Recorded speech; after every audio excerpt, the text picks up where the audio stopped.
Hi folks, Scott Glorvigan here with Wired2Fish, and I want to share with you a little bit about the pontoon market. It's one of the fastest growing segments in the boating industry. They're great to go out on the water, relax and enjoy and take the family. One of the things about pontoons is your motor's in the back, you have your gauges up here at the helm, and you may not have access to all the information that you want.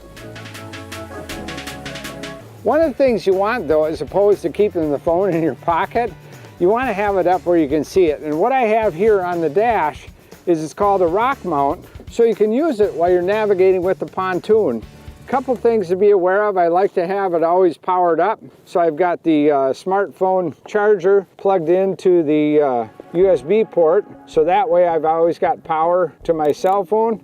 But what I wanted to do was mount it right on the center of my dash so it's easy for me to see, as well as I can look at the different pieces of information that I have on the smartphone as I'm touring around the lake.